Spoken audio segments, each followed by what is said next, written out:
작성자는 올해 5월 남동생이 결혼했다고 밝혔습니다.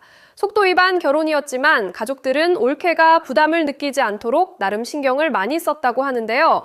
부모님은 용돈과 옷을 사줬고 작성자 역시 구두를 선물해줬다고 합니다. 그런데 작성자에 따르면 결혼 후 올케는 단 한 번도 시댁에 인사를 오지 않았다고 합니다. 겨우 한 번 남동생이 아이를 낳기 전에 부모님과 식사는 해야 하지 않겠냐고 해서 시댁 근처 식당에서 밥을 먹고 바로 돌아간 것이 전부였다고 하는데요. 이후 조카가 태어났고 작성자의 아버지는 생신을 앞두고 직접 남동생 부부가 사는 지역까지 찾아가 처음으로 손주를 보게 됐다고 합니다. 하지만 작성자는 올케가 시댁과 거리를 두는 것 같아 점점 서운함이 쌓였다고 털어놨는데요.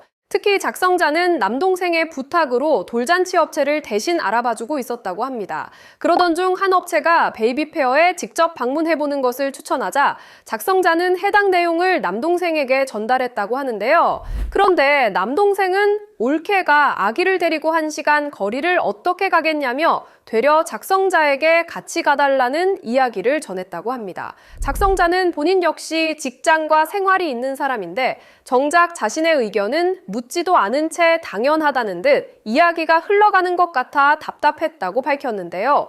내가 시간이 남아도는 사람도 아니고 왜 당연히 내가 같이 가야 하는 사람이 된 건지 모르겠다고 털어놨습니다. 작성자는 본인이 먹으려고 어렵게 구매했던 빵도 올케가 좋아한다는 이야기에 그대로 보내준 적이 있었지만 고맙다는 인사를 들은 적은 없었다고 하는데요. 또 시댁에서도 올케가 부담을 느끼지 않도록 먼저 연락하는 일도 거의 없었다고 밝혔습니다.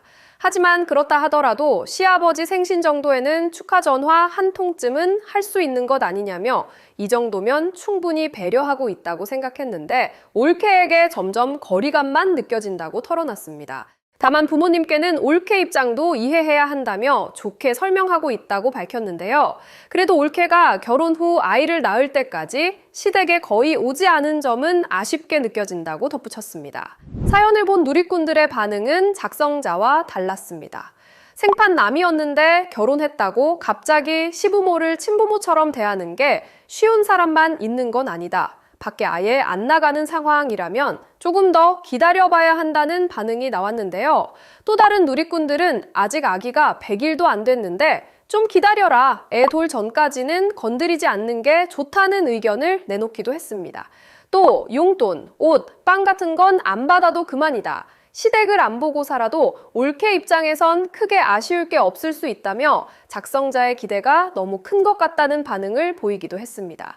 과연 여러분은 어떻게 생각하시나요?